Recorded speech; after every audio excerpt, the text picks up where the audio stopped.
தேங்க்யூண்ணா. ஸ்னேகா பிரிட்டோ அவங்க தான் ஃபர்ஸ்ட் ரீசன். அவங்க வந்து முன்னாடிலேருந்தே இது வந்து நீங்கள் வரணும் கண்டிப்பாக அப்படின்னு சொல்லிகிட்டே இருந்தாங்க. அதே டைம் விஷ்ணுவர்தன் சாரும் வந்து ஃபஸ்ட்டு இந்த படத்தோட லான்ச் ஈவெண்ட்டுக்குமே வரணும்னு சொல்லி கேட்டிருந்தாங்க. அப்போ வீட்டில் ஒரு ஃபங்க்ஷன் இருந்தது, வர முடியல சார். நெக்ஸ்ட் ஈவெண்ட் என்ன இருக்கோ அது கண்டிப்பாக வரேன்னு விஷ்ணு சார்ட்டையும் சொல்லியிருந்தேன், ஸ்னேகா அவங்கள்ட்டையும் சொல்லியிருந்தேன். அண்ட் அப்புறம் வந்து இது இப்போ நடக்குது அப்படின்னு சொன்னாங்க. நான் ஊருக்கு போகிற பிளான் ஒன்று இருந்தது. அப்போது சேவியர் பிரிட்டோ சார் வந்து ஃபோனில் வந்து அங்கே வந்து இன்வைட் பண்ணாங்க.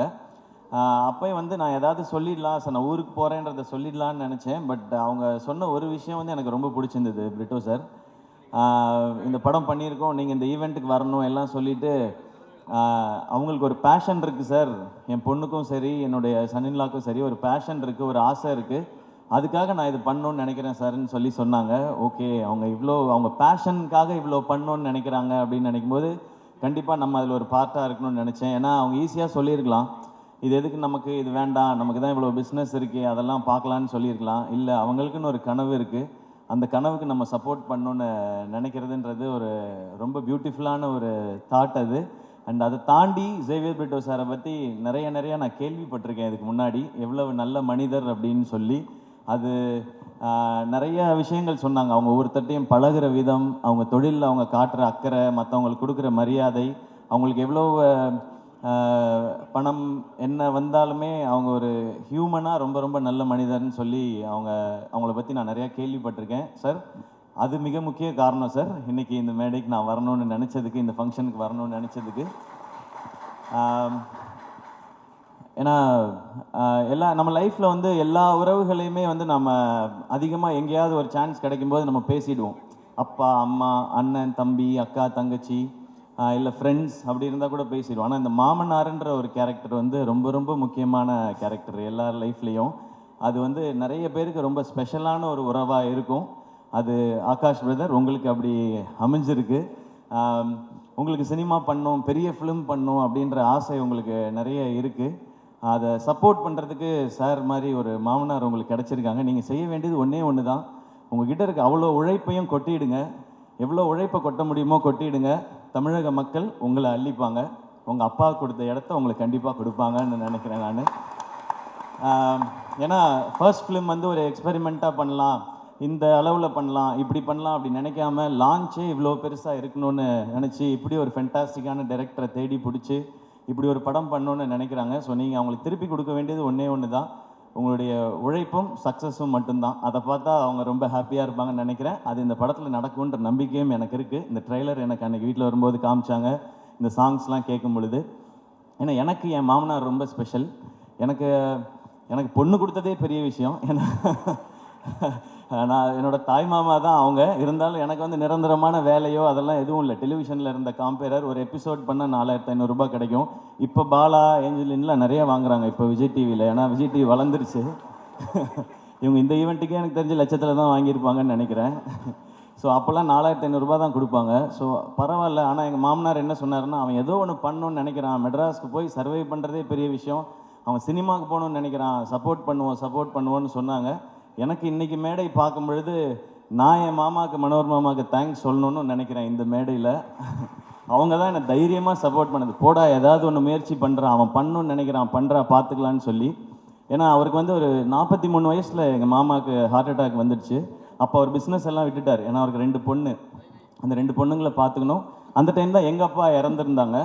அப்போது என் அக்காவுக்கு வந்து 2 பசங்க இருக்காங்க, எனக்கு 2 பசங்க இருக்காங்க. நான் வேலைன்னு என் உயிருக்கு எதுவும் வந்துடக்கூடாது, இவங்களை பார்த்துக்கிறதுக்காக இருக்கணும்னு சொல்லி அவர் வேலையவே விட்டார். அப்புறம் எனக்கு சப்போர்ட்டும் பண்ணார். என் பொண்ணை கட்டி கொடுத்துருக்கேன், அவர் வேலைக்கு போடா, 1 லட்ச ரூபா 2 லட்ச ரூபா சம்பாரிடா, படிச்சிருக்கீல்லன்னு சொல்லாமல் உன் கனவை நோக்கி போடா அப்படின்னு சொல்லி சொன்னாங்க. ஸோ எனக்கு கிடைச்சிருக்க மாதிரி உங்களுக்கும் ஒரு மாமனார் கிடச்சிருக்காங்க. அது ரொம்ப ஒரு அழகான ஒரு உறவு மாமனாருங்கிறது. இந்த படம் இப்படி ஒரு டீம் எல்லாம் சேர்ந்து பண்ணியிருக்கிறாங்க. அண்ட் ஃபஸ்ட்டு சாங்ஸ் கேட்கும் பொழுது பயங்கரமாக இருக்குது. அது சொல்லவே தேவையில்லை. யுவன் சாரும் விஷ்ணு சாரும் சேர்ந்தா அது ஒரு மேஜிக்கல் காம்பினேஷன் தான். நான் காலேஜ் படிக்கும்போது உங்கள் கேசட்ஸ் அவ்வளோ வாங்கி வச்சுருக்கேன். நான் ஒரிஜினல் கேசட் தான் வாங்குவேன். எனக்கு காலேஜ் படிக்கும்போது இருந்த 2 பழக்கம் வந்து, ஒன்று சினிமா பார்க்குறது, இன்னொன்று கேசட் வாங்கி பாட்டு கேட்குறது. நமக்கு வேறு இதெல்லாம் கிடையாது, காலேஜ் டைம்லேருந்தே கிடையாது அது. ஸோ காசை சேர்த்து வைக்கிறது எல்லாமே சினிமா பார்க்குறதுக்கும் பாட்டு கேட்குறது மட்டும்தான். எனக்கு நல்லா ஞாபகம் இருக்குது. குறும்பு தான் ஃபஸ்ட் டைம் வந்து அந்த ரீமிக்ஸ் கல்ச்சரை கொண்டு வந்துச்சுன்னு நினைக்கிறேன் சார். ஃபஸ்ட்டு சாங் நீங்கள் ஆரம்பித்து வச்சது தான் நினைக்கிறேன். அதுக்கப்புறம் அவங்க சொன்ன மாதிரி அறிந்தும் அறியாமலும் பாட்டு கேட்டுட்டு தான் வந்து இந்த படத்தை போய் பார்க்கலாம் அப்படின்னு சொல்லி தோணுனது. உங்களுடைய எல்லா படங்களும் அந்த மாதிரி. உங்களோட எல்லா படத்தையும் நான் பார்த்துருக்கேன் சார். தேட்டரில் தான் பார்த்துருக்கேன். பாஞ்சா உட்பட போய் பார்த்துருக்கேன். அது நீங்கள் டைரக்ட் பண்ணியிருக்கீங்கன்ற ஒரு காரணத்தினால போய் பார்த்தேன். ஒரு பயங்கரமான ஒரு ஃபிலிம் மேக்கர் விஷ்ணு சார். அவருடைய அந்த கலர் சென்ஸாக இருக்கட்டும், ஆர்டிஸ்ட்டை ப்ரெசென்ட் பண்ணுற விதமாக இருக்கட்டும், அந்த ஸ்டோரியை கொண்டு போகிறது, மியூசிக்காக இருக்கட்டும், அது ஒரு புது ஃபீலில் இருக்கும். நீங்கள் சொன்ன மாதிரி உங்களோட ரொமான்டிக் ஒரு ட்ராமா, அதுக்குள்ளே ஒரு ஆக்ஷன் அப்படின்றது உங்களுக்கு புதுசு மாதிரி நாங்களும் அதை புதுசாக எக்ஸ்பீரியன்ஸ் பண்ணுறதுக்கு ரெடியாக இருக்கோம் சார். அண்ட் இப்போ நீங்கள் ஸ்டேஜில் பேசும்போது கூட பார்த்தேன், அதித்திட்ட கூட கேட்டுட்டு இருந்தேன், சார் எல்லாரையும் பாராட்டுறாரா திட்டுறாரா? You you I will kill you அந்த மாதிரி தான் இருந்துச்சு. ஏன்னா பாதி இங்கிலீஷில் வேறு இருந்துச்சு சார், கொஞ்சம் புரியல வேறு எனக்கு. அந்த எனர்ஜி எனக்கு ரொம்ப பிடிச்சிருக்கு சார்.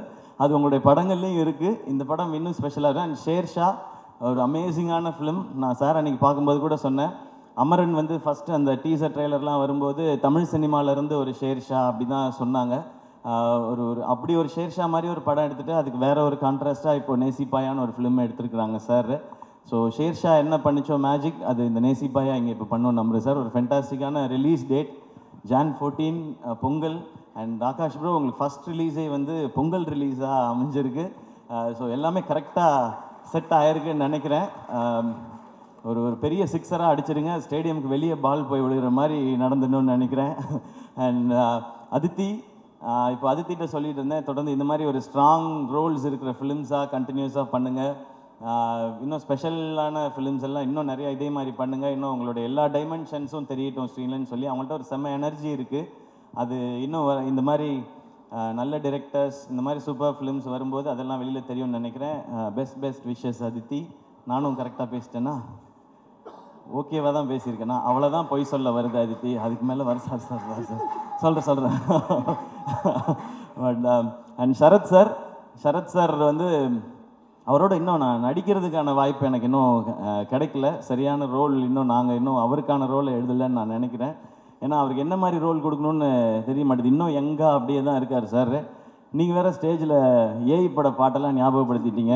அதை பற்றின கருத்துக்கள்லாம் என்கிட்ட சொல்லிகிட்டு இருந்தார் சார். அப்படியாண்ணே? அது எதுவும் மேடையில் சொல்ல முடியாது, சாரி.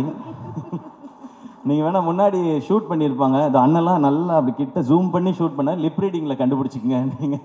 அண்ட் சரத் சார் உங்களோட எனர்ஜி அது சூப்பர் சார். எப்போவுமே கண்டிப்பாக சீக்கிரம் ஒரு செம்ம படம் பண்ணுவோம் அப்படின்னு நான் நம்புகிறேன் சார். உங்களை ஒரு வேறு டைமென்ஷனில் காட்டுற ஒரு படமாகவும் அது இருக்கணும். நான் இந்த படத்தில் நடித்தேன்ப்பா, சிவாவோட நடித்தேன், அது நான் இவ்வளோ வருஷம் பண்ணாத ஒரு ரோலாக அதில் அமைஞ்சதுன்னு சொல்கிற மாதிரி இருக்கணும்னு நான் நினைக்கிறேன் சார். அந்த மாதிரி அதோட சந்திக்கிறேன் சார். அண்ட் யுவன் சார், உங்களை பற்றி என்ன சார் சொல்லணும்? சிம்பிளாக சொல்லணும்னா கோட் சார். நீங்கள் கிரேட்டஸ்ட் ஆஃப் ஆல் டைம். ஏன் அப்படின்றதுக்கு மிக முக்கியமான ரீசன் இருக்குது சார். நீங்கள் நிறைய ஹிட் சாங் கொடுத்துருக்கீங்க. அதெல்லாம் விட முக்கியமான ரீசன், நீங்கள் பண்ண ஆரம்பத்துலேருந்து உங்களுடைய ஜேர்னியை பார்த்தா புது டைரக்டர்ஸ் புது ஹீரோஸ் வர்ற படங்கள் எல்லாத்துலேயும் நீங்கள் சாங்ஸ் பண்ணி கொடுத்துருக்கீங்க.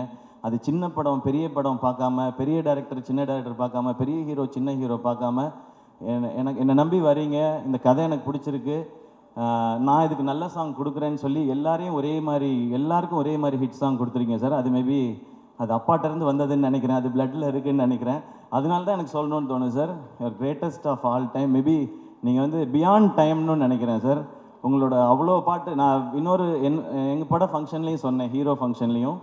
ஒரு நாள் மிட் நைட்டில் வந்து நான் சாரோட பாட்டு கேட்டுகிட்டே வந்துட்டு ஃபோனே பண்ணிட்டேன் ஒரு நாள். நான் யாருக்குமே அப்படி பண்ணதே இல்லை.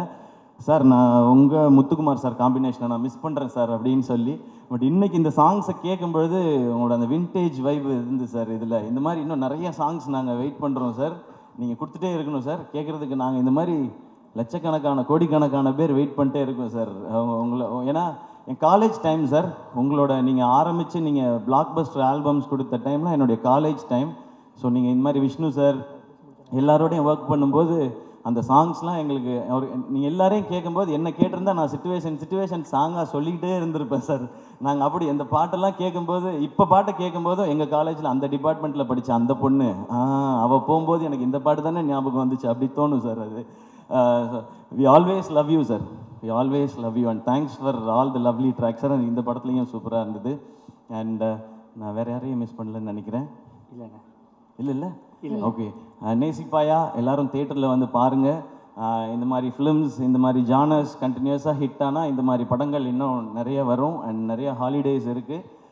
டெஃபினட்டாக இது பொங்கலுக்கு ஒரு நல்ல ஃபிலிமாக இருக்கும்னு நினைக்கிறேன். பொங்கலுக்கு இன்னும் நிறையா ஃபிலிம்ஸும் வருது. எல்லா ஃபிலிமுக்கும் என்னோடய விஷஸ். எல்லாமே சேர்ந்து தேட்டர்ஸ்க்கு, டிஸ்ட்ரிபியூட்டர்ஸ்க்கு ஒரு ஒரு பெரிய லாபகரமான ஒரு பொங்கலாக இந்த வருஷம் இருக்கட்டும். And thank you so much. இந்த படத்தில் இன்வால்வ் ஆன அத்தனை பேருக்கும் என்னுடைய விஷஸ் அண்ட் கங்க்ராச்சுலேஷன்ஸ்.